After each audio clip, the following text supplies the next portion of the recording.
Hello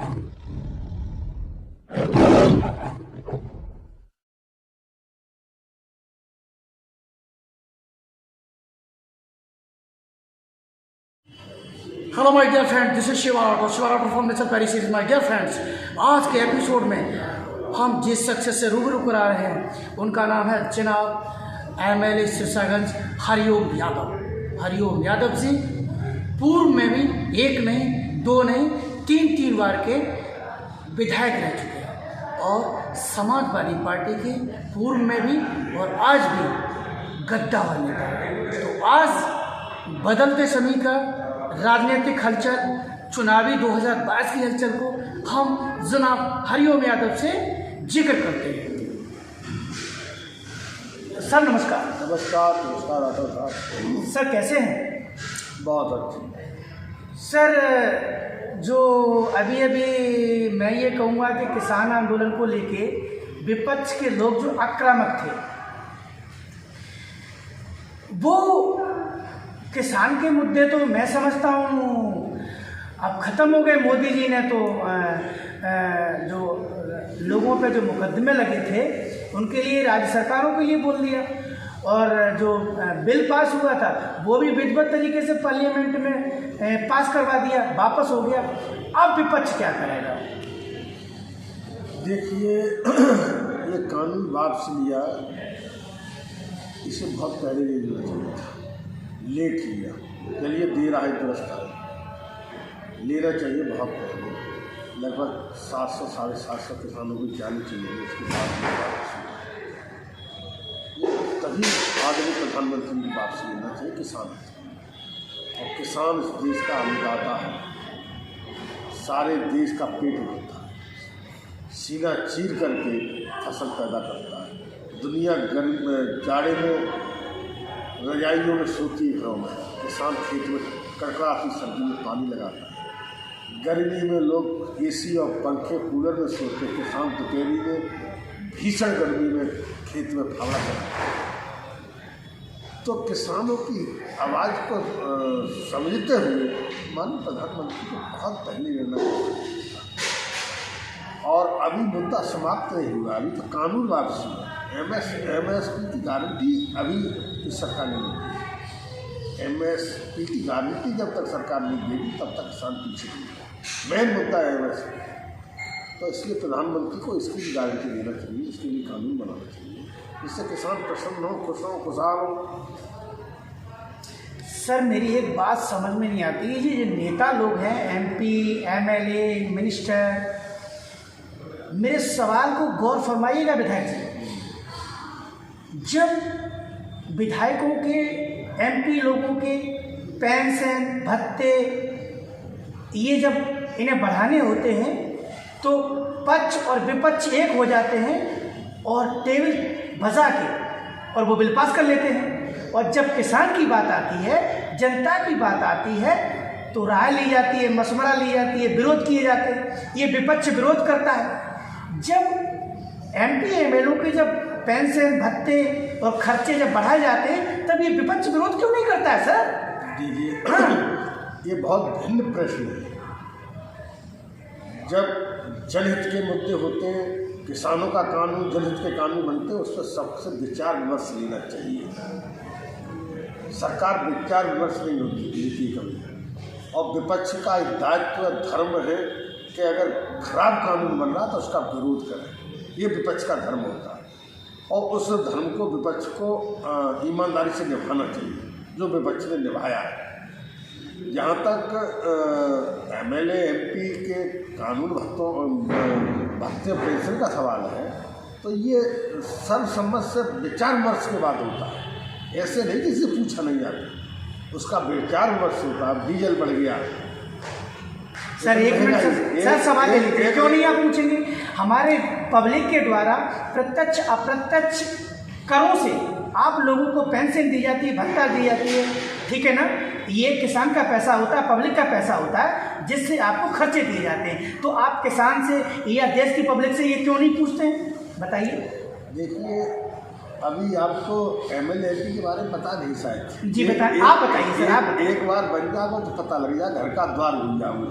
Rathore साहब, जी जितनी मेहनत हाँ। नेता करता है हाँ उसकी 25% भी ब्यूरोक्रेसी नहीं करती है, और एमएलए एमपी से उनको वेतन भत्ता ज़्यादा मिलता है। आप देखा है एसी में बैठते हैं, नेता जमीन पे गांव-गांव दौड़ता है, पगडंडियों में घूमता है और गरीब की पीड़ित की आवाज़ जब चाहो तब सुनता है। यार रात के 12 बजे पीड़ित आ जाएगा तो नेता को सुनना पड़ेगा। और एक बार सुनिए, IAS IPS जीवन में एक बार परीक्षा देते हैं, नेता को एमएलए एमपी को हर 5 साल में परीक्षा हर बार देनी पड़ती है। वो अपनी कसौटी तो खता होता है, उसकी मेहनत का उससे कुछ नहीं मिलता। एमएलए एमपी को कितना तनख्वाह मिलती है? जी मैं बताता हूँ सर, बिल्कुल आपने सही कहा। 5 साल में 5 महीने चुनाव से पूर्व मेहनत करते हैं और जब जीतने के बाद MP MLA की 7 पीढ़ियाँ बैठ के खाती हैं सर। क्या बोला? 7 पीढ़ियाँ इतना कमा लेते हैं कि 7 पीढ़ियाँ बैठ के खाती हैं। ये आपका सोच बिल्कुल गलत है। यही तो जनता को तुम जैसे लोग गुमराह करते हैं। ऐसी है, अगर जो एमएलए 5 महीने जनता में मेहनत, तो कभी एमएलए हो नहीं पाते दोबारा, कभी दोबारा नहीं होता। एमएलए ही हो पाते हैं जो 24 घंटे जनता के बीच रहते हैं, जनता की सेवा करते हैं। एमएलए कितना खर्च करता है? 50-100 लोगों को चाय पिलाता है कम से कम, अपना डीजल खरीदता है, ब्याह शादी पीड़ित मरीजों की मदद करता है, लड़की की शादी हो उसमें भी जाएगा, भागवत कथा हो उसमें भी जाएगा, कुछ ना कुछ दे के आएगा। ब्यूरोक्रेसी कुछ नहीं करती, किसी के दरवाजे पर नहीं जाती। नेता अगर नेता होगा, जनसेवक होगा, नेता नहीं मानता, जनसेवक होगा, वो कभी ये समझिए कि जो भत्ता जो मिलते हैं पेंशन, उसके लिए 1 हफ्ते के लिए नहीं होता। कितना खर्चा है नेता का, ये आप नहीं समझ पाएंगे। डीजल 100 रुपया लीटर डीजल है। कम से कम एक व्यक्ति अगर नेता होगा, जनसेवक होगा, तो 20 लीटर डीजल पर डे खर्च करता है। 20 लीटर डीजल कितने का? 2000 का हो गया। 2000 कहाँ से लाएगा? खेत बेचेगा। जो लोग ठीक है, ठाक संपन्न है, हम लोग तो पुस्तक ही संपन्न थे, पीढ़ी से संपन्न थे। अगर कोई गरीब आगे एमएलए चुन के आ गया तो क्या करेगा? खेत बेच देगा। तो ये नहीं कि एमएलए 5 महीने काम करता है, वो एमएलए 5 महीने काम करते चुनाव कराओ, कभी एमएलए नहीं होता। बस एक ही बार ख़त्म। वही टिक पाता है जो जनता के बीच बारूद रहेगा, दिनों रात उसके साथ संगत करेगा, उसके साथ रहेगा, बैठ उसके सुख दुख में शामिल होगा, उसकी पीड़ा सुनेगा, उसकी मदद करेगा। तो ये चीज़ होती है। ऐसा नहीं कि वो 5 महीने मेहनत कर ली और 4.5 साल आ रहा है, तो एमएलए नहीं हो पाती। एक बार ही बस हो गए और छुट्टी हो गई। विधायक जी, मैं आपकी बात से सहमत इसलिए नहीं हूँ कि जनता के द्वारा आपको चुना जाता है। जनता के द्वारा जो टैक्स दिया जाता है उससे आपको पगार, पेंशन और भत्ते मिलते हैं। और जब कोई बिल या विधेयक पास होता है या पारित होता है तो जनता से मशवरा नहीं लिया जाता है, क्योंकि वो पक्ष में और विपक्ष में वही होते हैं, MP और MLA। ठीक, ये वाजिब सवाल है, ये वाजिब सवाल नहीं है क्या कि अब जनता को नहीं पूछा जाता? ये संविधान में संशोधन होना चाहिए और बिल्कुल होना चाहिए सर। ये आपको कोई जानकारी नहीं कि जनता एक व्यक्ति की जनता के आगे से नहीं पूछा। चुने हुए जनता के जो लोग होते हैं, हम लोग जनता ही तो हैं, जनता की लोग, जनता की आवाज़ ही तो हम लोग बताते हैं सदन में। जनता की भावना, जनता की क्या चाह रही है, वही तो लोग उठाते हैं। इस कानून से जनता का क्या लाभ, क्या नुकसान होगा, पेंशन भत्ते की बात कर रहे हैं सर, वही तो हम लोग करते हैं। हम पेंशन भत्ते की बात कर रहे हैं। पेंशन भत्ते जनता से किसी क्या पूछ रहा है? जनता सब जानते, कौन नहीं जानता? जनता नहीं जानते एमएलए का खर्च नहीं होता, जनता नहीं जानती। अच्छा, जनता से पूछे, जनता मना कर देगी क्या? बढ़ा लेते अपने आप बढ़ा लेते हैं। नहीं, ऐसा नहीं। जैसा खर्चा बढ़ता है, डीजल, पेट्रोल और खर्चे बढ़ते हैं, तो उसी हम क्या करें, उस हिसाब से 8 दिन का खर्चा नहीं होता है एमएलए का। जो पेंशन भत्ते की तुम बात कर रहे हो, 8 दिन का खर्चा नहीं होता, जो वेतन भत्ते जिससे मिलते हैं। ये क्वेश्चन वाजिब नहीं है। वाजिब क्वेश्चन है सर। 2022 में ऊँट किस करवट बैठ रहा, लोग हमारे श्रोता कहते हैं कि 20 अक्टूबर को आपको बहुत बड़ा खुलासा करना था, और मुझे लोग फ़ोन करके पूछते हैं कि आप विधायक जी से पूछिएगा कि 20 अक्टूबर को जो आपको खुलासा करना था वो क्या है? आज तो 20 नवंबर भी हो गया है, सर बताएं। 20 नवंबर नहीं, अभी आज 4 दिसंबर है। अभी हम लोग इंतजामी, तो मेरी बेटी की शादी है 11 दिसंबर की। तो शादी के बाद हम खुलासा थोड़ी करें, हम जनता खुलासा करें। हम जनता से पूछेंगे हमारी जनता की क्या भावना है, हमारी जनता क्या चाहती है, हमको क्या निर्देश देती है, क्या आदेश देती है।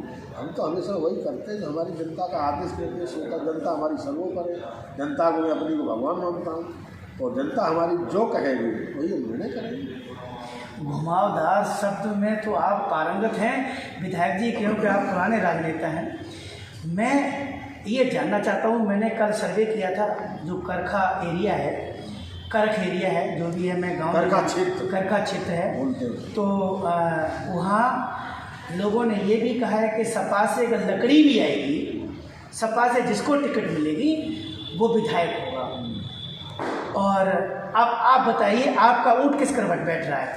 नहीं, ये आपका गलत कहा, ये आपने सर्वे नहीं किया इसका मतलब। ये कभी नहीं कहा हमारा करका क्षेत्र, कभी नहीं कहता कि सपा से लकड़ी आएगी सीता। खन्ना बुद्धा कोई क्षेत्र कभी नहीं कहता, सपा हो तो कोई भी कर, वो व्यक्ति जो यहाँ जिसका वजन होगा, समझे। ये तुम जो कहते हो कि सपा को, ये 10% लोग इस क्षेत्र में नहीं कह सकते कि हम सपा को जिताएंगे। उनके मन का कैंडिडेट अगर सपा से आएगा तो सपा को भारी बहुमत से जिता दी। यही जनता है, ये करका क्षेत्र है, यहाँ सपा से आज तक कोई एमएलए नहीं जीता। इतिहास उठा के देख लिया, यहाँ तो नेताजी जीते, उसके बाद मैं ही लगातार जीता। मेरे अलावा, नेताजी के अलावा यहाँ तो सपा का कभी कोई कैंडिडेट नहीं जीता। तो ये गलत सोच और गलत बात करते हो, ये कहती है जनता। जनता के मन का कैंडिडेट होगा तो भाई ये ऐसा क्षेत्र है, इसने माथुर को भी 100 वोट वाले को भी एमएलए बना दिया। ये वो क्षेत्र है कि यहाँ 500 वोट गुप्ता के थे, उनको यहाँ एमएलए बना दिया। यहाँ पालीवाल के समाज के 100 वोट होंगे, उनको एमएलए बना दिया। ये उनके मन का कैंडिडेट होगा। यहाँ ये नहीं है कि भाजपा को 8 इंच के वोट दे जाए, सपा को 8 इंच के वोट दे जाए। यहाँ व्यक्तित्व का प्रभाव होगा, व्यक्तित्व को जहाँ जिताती है पार्टी बाद में। हाँ, सपा समर्थक है लोग यहाँ, ऐसा नहीं है। हमारा करका क्षेत्र 80% नेताजी का समर्थक है, 90% नेताजी को नेता मानता। तो नेताजी की वजह से ये क्षेत्र समाजवादी पार्टी का गढ़ भी माना जाता है। लेकिन अगर किसी खन्ना बुद्धा को कोई उतार देगा तो ये क्षेत्र बड़ा भी वोट नहीं देगा, पता लग जाएगा। कल जो मैंने सवाल किए हैं क्षेत्र में, जो हमने जानकारियाँ ली हैं, मैं वीडियो की बिना पे बात कर रहा हूँ, लोगों के स्टेटमेंट हैं, रिकॉर्ड हैं। मैं किसी को जानता नहीं, आप अच्छे से जानते हो क्योंकि मैं बाहर का रहने वाला आदमी हूँ। लोगों ने ये भी कहा है कि ठाकुर और यादव वाला जो प्रकरण है कोई, वो भी चलेगा इस चुनाव में 2022 में। कोई ठाकुरों का कोई और यादवों का कोई प्रकरण रहा होगा पहले, तो इस बार 2022 के चुनाव में उसको लेके भी लोगों ने चर्चा की है। सर, संदर्भ में आप क्या कहेंगे?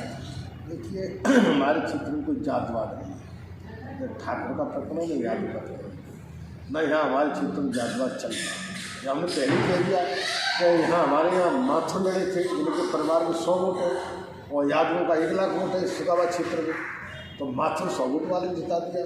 जातवाद कहाँ रहा? पालीवाल परिवार के 100 वोट हैं और यादवों का 1 लाख वोट है, पालीवाल भी जिता दिया 100 वोट वालों ने।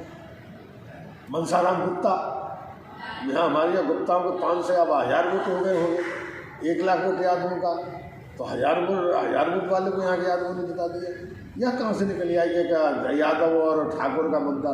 ऐसा नहीं, वो हवा और थी, ये हवा और है, वो समय और था, ये समय और है। विधायक जी, क्या लग रहा है 2022 के चुनाव में चाचा भतीजे एक साथ लड़ेंगे? देखिए, हमें उम्मीद है कि चाचा भतीजे एक साथ लड़ेंगे, और जनता चाह रही है, जनता चाहती है कि आदरणीय शिवपाल सिंह जी आदि अपनी एक चुनाव है, और इन दोनों का जब गठबंधन हो जाएगा तो मैं समझता हूँ जनता में जोश उत्साह है। और चाहे कितने भी गठबंधन हो जाए, जनता में कोई जोश उत्साह है। आदरणीय शिवपाल सिंह से जब गठबंधन होगा तो जनता में जोश उत्साह कभी नहीं। मुझे कैसे लगेगा कि जिस दिन जन्मदिन था नेताजी का, लोग प्रयास लगा रहे थे, मीडिया भी साथ में बैठी थी, और बहुत सारे लोग नेता नगरी के लोग थे, वो भी इंतजार कर रहे थे कि दोनों एक होंगे, एक साथ केक काटेंगे। लेकिन जिस दिन नेताजी का जन्मदिन था उस दिन तो चाचा भतीजे दोनों एक साथ नहीं आए, ऐसे में आप क्या कहेंगे? देखिए, अब ये उनके मामला है, क्या उनकी बात हुई हम नहीं जानते। तो अपना राष्ट्रीय अध्यक्ष आदरणीय सतपाल सिंह आदरणीय अखिलेश सिंह बता पाएंगे क्या बात हुई क्या नहीं हुई, इसमें हम नहीं जाना चाहते। लेकिन तो हम जानते हैं कि जनता चाहती है कि इनका गठबंधन हो और गठबंधन मिलकर दोनों लोग चुनाव लड़ें। ये जनभावना है और नेता वही होता है जनभावनाओं का आदर करता है, जनभावनाओं की कदर करनी चाहिए, जनता ये चाह रही है। इसलिए मेरा भी मानना कि आदमी अखिलेश सिंह को मिल करके सतपाल सिंह भी तैयार है, आदमी सतपाल सिंह भी तैयार है, हम तो तैयार हैं, चाहे गठबंधन कर लो चाहे विलय कर लो। अब इससे ज़्यादा आदमी सतपाल सिंह क्या कर सकते हैं। लेकिन उनके भतीजे तो तैयार नहीं है, वो तो 6 महीने से कह रहे हैं कि हम देखेंगे, हम बताएंगे, सोचा जाएगा, होगा गठबंधन होगा कि नहीं होगा ये पता नहीं, अभी तक ये डिसाइड नहीं कर पाया सर। और जब होगा तो जो शिवपाल जी के जो नज़दीक लोग हैं, जो पूर्व विधायक हैं या वर्तमान विधायक हैं और समाजवादी पार्टी के पूर्व विधायक या वर्तमान विधायक हैं, जो संभावित प्रत्याशी हैं या शिवपाल जी के यहाँ से संभावित प्रत्याशी हैं, ये आमने सामने आएंगे या सीट का बंटवारा होगा, ऐसे में आप क्या कहेंगे? देखिए, हमारा मानना ये है कि जिताऊ कैंडिडेट चाहे सतपाल सिंह जी को चाहे अखिलेश जी को, जब मिलके लड़ रहे सरकार बनानी है तो दोनों लोगों को ये सोचना चाहिए कि जिताऊ कैंडिडेट कौन है उसमें रहना चाहिए।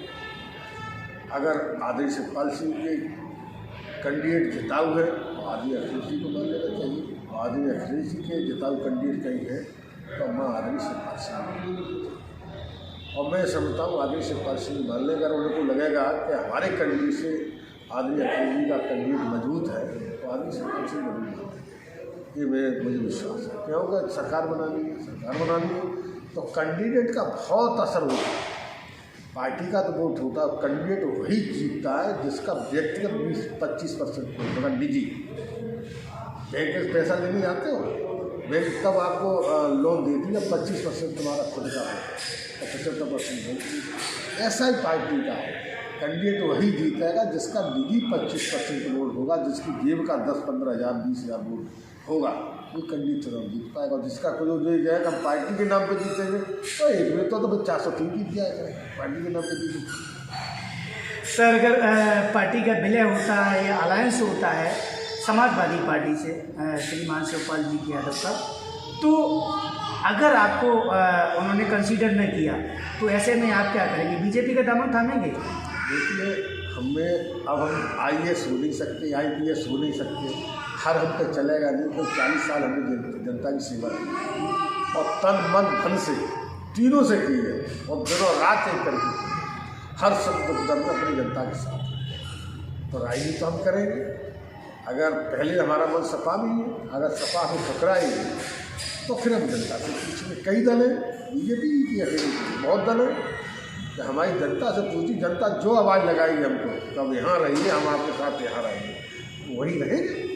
बिना जनता के पूछे हम आपका कोई फैसला नहीं दिया, चाहे छोटा फैसला हो चाहे बड़ा फैसला हो, जनता को बुलाते हैं, हम देखेंगे। अगर का होता है ठीक है, नहीं कंसीडर किया जाएगा तो 15 के बाद 20 के बाद हम अपनी जनता को बुलाएंगे। देर नहीं करेंगे, जनता को बुला के हम पूछेंगे अपनी जनता से हम क्या करना चाहिए परिस्थिति में। जनता हमारी बताती है, जनता हम जानते हैं कि जो जनता हमारे क्षेत्र में एक बार निर्णय कर लेगी तो बदल नहीं सकती, चाहे तो दुनिया कोई कुछ नहीं करे। हम जनता से पूछ के करेंगे, जहाँ जनता बताएगी उसी के साथ। भाजपा की गई तो भाजपा में चले जाएंगे, बसपा की गई तो बसपा में चले जाएंगे, कांग्रेस की गई कांग्रेस में चले जाएंगे। वही कहेगी नहीं निर्दलीय लड़ाएंगे हम आपको, तो लड़ लेंगे, हमारी जनता का फैसला है। विधायक जी, आपने मैं समझता हूँ कि जो अपने अमूल्य समय में से जो समय दिया है, मैं इसके लिए आपका बहुत बहुत कोट कोट धन्यवाद प्रेषित करता हूँ और आपके उज्जवल भविष्य की कामना करता हूँ सर। जय हिंद सर। धन्यवाद, बहुत बहुत धन्यवाद।